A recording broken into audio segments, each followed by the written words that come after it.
how dark is it? How dark is it in Gary, Indiana, right? This is how dark it is. This is a fucking residential street. That's crazy. And it's like that for miles. It's like that in every fucking direction.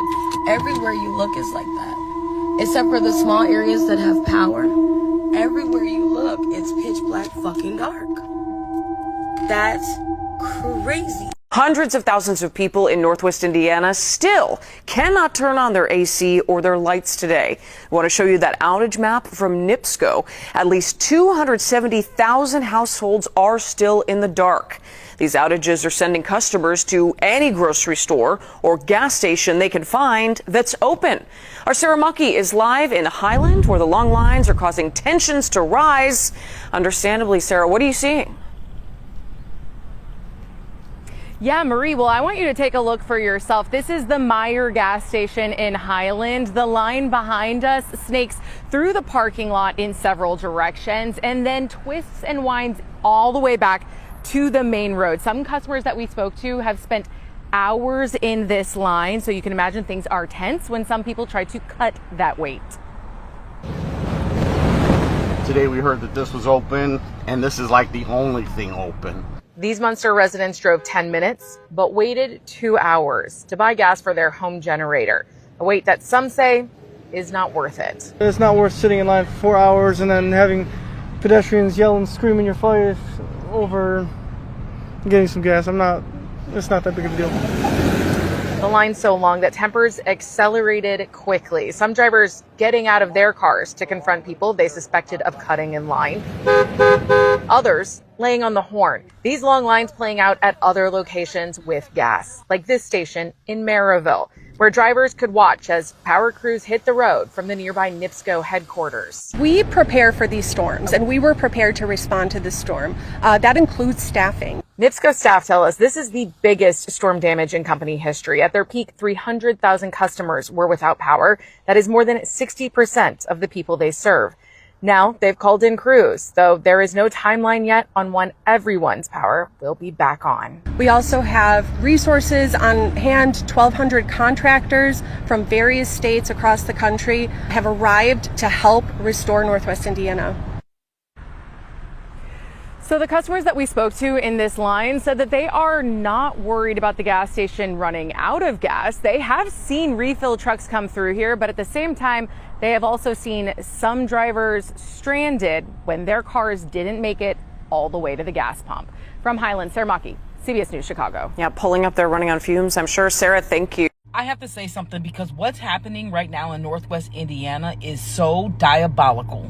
Northwest Indiana has been without power for 7 days. If you don't know how Northwest Indiana works, they only have one power company. It's called NIPSCO. NIPSCO moves however the fuck NIPSCO wants to move. There are 3 cities that are in Northwest Indiana that are predominantly black and Latino, and the way that they are doing this, people, it's so wrong. They put up this list and timeline of when they're going to have power restored for all of these white cities. But there's no Hammond, there's no East Chicago, there's no Gary, Indiana, which is predominantly a black city. Now, all of these neighborhoods have been without power for 7 days. I'm from this area, and they are being robbed. There are people that are trying to break into other people's house to steal their generators. They don't have any food. They don't have any AC. And right now, across this country, we are facing a heat dome. There are elderly black Americans who are struggling. And the rich white cities, yeah, they're all coming together and helping each other out, but they're leaving Gary, Hammond, and East Chicago to fend for themselves. And it's fucking wrong. Especially because these are the communities that voted against the Republicans in that state, who are leaving them high and dry. And that's probably why they're not getting any help. My name's Aja, and I'm in a blackout, one of the worst ever for Indiana, and we're going on about a motherfucking week. So come get ready with me as I go in my house, load my fucking pew-pew, because people are robbing people for generators, and put new batteries in my flashlight as we navigate the fucking apocalypse. This is my dog Carter, by the way. As you can see, little and not able to bite a fucking thing. All right, for starters, we got the Walmart special. I went and bought 3 lanterns that all take batteries, and they come with batteries. So I don't have to buy any more, but I do have extra because I don't trust myself with candles, and it is pitch black dark. How dark, one might ask? Well, let me show you. This is how dark it is. And I'm in my car. Notable haul number 2. I have a battery set that I've already opened because I'm terrified to go in my house. But unfortunately, this is what we have to do because I no longer can afford to keep staying in hotels. And I also have no signal, so that's great. Now, before I go outside of my car to make sure my fucking doors are locked, because again, people are breaking into cars, houses, and stealing whatever they can get their fucking hands on, I'm going to make sure I have batteries in my flashlight. Now, one thing that I want to make abundantly clear... Yeah, I need to hurry up. One thing I want to make abundantly clear is the longer you stay your monkey ass in the car, the more chance you have of somebody running up and pistol whipping you. So you gotta hurry the fuck up. Oh my god, I didn't put the batteries in, right? We've got action. So my next step is going to be grab everything I can, get in the fucking house, and then get the batteries in my lantern using... Why is this flashing? Using... just this and my little one here, and then I'm gonna call y'all back. Shalom. I would like to give all honor, glory, and praises to YAHAWAH, BaHashem, YAHAWASHI, BaHashem, Makakwadash. I would like to give double honors to the apostles and the elders of Great Millstone. Salutations to all you sister Akim, pushing this word across the 4 corners of the world. And as you just saw from these previous series of videos, based in Northwest Indiana, they're dealing with a massive power outage following several rounds of destructive, severe storms this past week, like strong winds, including gusts near 99 miles per hour, which knocked down trees, utility poles, and power lines across the different communities within Northwest Indiana. And NIPSCO, which is Indiana's largest natural gas and electrical company, they recently stated how these catastrophic storms produced the largest outage event in NIPSCO's history, with more than 300,000 customers affected at different points. And this is going on like day 6 or day 7, or certain people within those areas do not have any electricity. And that vibration is provoking a demand for food, gas, people breaking into homes and stealing generators, breaking into cars, just committing all types of crimes. And Gerald Salente, who is a notable economist or financial market watcher, and he stated within the times to come, you're going to see crime levels in America that are going to rival that of a third world country. And according to Jeremiah, the 49th chapter, America, or Babylon the Great, according to the Holy Bible, is that wealthy nation that dwelleth without care. They see these dire straits happening within these so-called third world countries, like on TV or social media, that these same drastic measures can come to the front doorsteps of you powerful Americans. And just from a global perspective, it's all types of chaos, such as earthquakes all within diverse places, and everything that we are witnessing right now within these end times, all measure with the signs of our times, which is YAHAWAH BaHashem, YAHAWASHI, visiting the world which they made. And that takes me to Isaiah 13, verse 11. And I, referring to YAHAWAH BaHashem, YAHAWASHI, will punish the world for their evil, and the wicked for their iniquity, and I will cause the arrogancy of the proud to cease, and will lay low the haughtiness of the terrible. And pursuant to 2nd Ezra, the 8th chapter and the 50th verse, it goes into about many great miseries shall be done to them in the latter time that dwell in the world. And why? Because they have walked in great pride, where these mere mortals who are considered as earth and ashes, and where their prideful attitude is they put themselves above the Most High. So again, and I will punish the world for their evil and the wicked for their iniquity, and I will cause the arrogancy of the proud to cease, and will lay low the haughtiness of the terrible. And pursuant to Proverbs 16, verse 18, it goes into how pride goes before destruction and a haughty spirit before a fall. And whether it be by these devastating earthquakes, tsunamis, tornadoes, hurricanes, different storms, they're all within the workings of YAHAWAH BaHashem, YAHAWASHI. However, he can do it through his vessel of dishonor, which is Esau Edom, where the Most High has poured that spirit upon them, and where they can tap into weather modification or weather manipulation via their sinister science and technology. Because back within 2024, Klaus Schwab, who is the founder of the World Economic Forum, which is the WEF, he did mention how they will unleash an era of shock events that will catalyze the transition to their globalist-led NWO. And the so-called powers that be have been hinting about what? Widespread power outages. YAHAWAH BaHaShem, YAHAWASHI has gave them the capabilities via their science and technology that they can do such devastating things upon the world. And that takes me to the book of Psalm 83, verse 15. So persecute them without tempest. When you persecute someone, that means that you are harassing, oppressing, like punishing them with violent disturbances. Hence these catastrophic weird weather patterns. And the Most High Yahawah is overwhelming the spiritual Egypt, referring to America, with these series of catastrophic events as he did aforetime, back in ancient Egypt. And let's get right quick. 2nd Ezra 15, verse 1.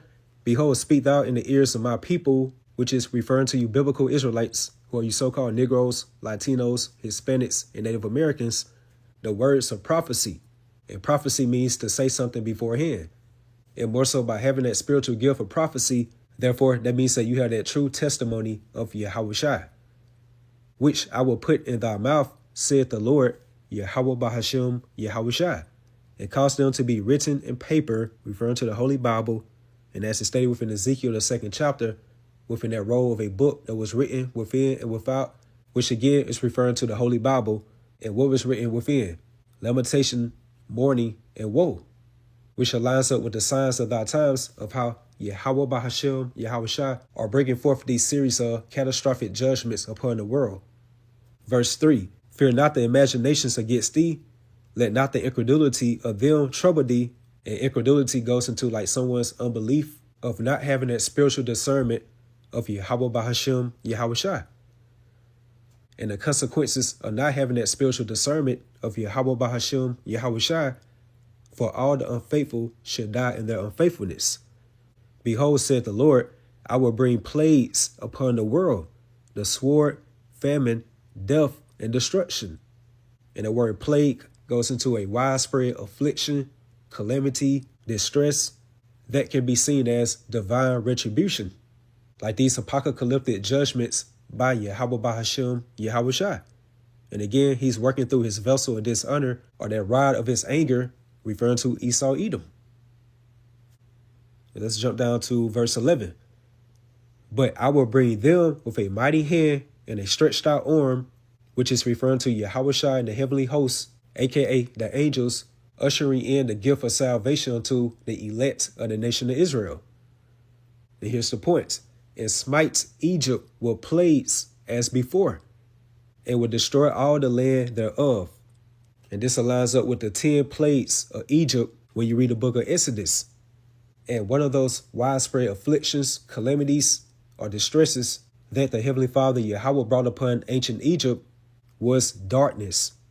Like it was a thick darkness that covered Egypt for like 3 days, stopping their daily activity. And the reason why, the Egyptian Pharaoh at the time frame, he repeatedly refused Moses and Aaron's demand to free the enslaved Israelites. And as you heard that Eve at the beginning of this video stated, like within Northwest Indiana, like the so-called black and brown communities out there within Northwest Indiana are being abandoned by the government, like no electricity, while they have been restoring power unto the so-called white communities. And when she stated that, that made me think about within the spirit, Jeremiah 50 and 33, how the children of Israel and the children of Judah were oppressed together, which is referring to the northern kingdom and the southern kingdom, all being oppressed or harassed or being constantly agitated by the man of sin, which is Esau, Edom, who can be likened unto the modern day Pharaoh. But it goes on to say, all that took them captives held them fast and refused to let them go. So with that being said, Esau, Edom is within that same vibrational spirit as the ancient Pharaoh. So again, back in 2nd Ezra, the 15th chapter and 11th verse, but I will bring them with a mighty hand and a stretched out arm. And when you read Isaiah, the 40th chapter and the 10th verse, it goes into how the Lord Yahweh will come with a strong hand and how his arm should rule for him, which is referring to his right-hand man or his only begotten son, YAHAWASHI. And YAHAWASHI is going to be waxed strong with the thousands of heaven. Hence, the heavenly hosts are the angels coming to bring forth judgment and salvation at the same time. And smite Egypt with plagues as before, and will destroy all the land thereof. So therefore, the things that was written aforetime was written for our learning. Like that which was then is now. So that pretty much concludes the lesson through the Spirit. Just going into how Gary, Indiana saw significant flooding and structural damage, in which the residents there are reporting collapsed roads, damaged utility poles, trees being uprooted out their foundations, and washed out infrastructures.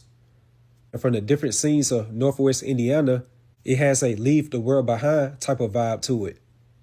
And again, these are the apocalyptic judgments Yahweh Bahashim, YAHAWASHI is bringing upon the world, which they created, via his vessel of dishonor or wrath, which again is the tabernacle of Esau Edom, who are intentionally implementing these order out of chaotic events all upon the global stage. So with that, hopefully you all edified, you all stay strong, keep pushing forward. Shalom.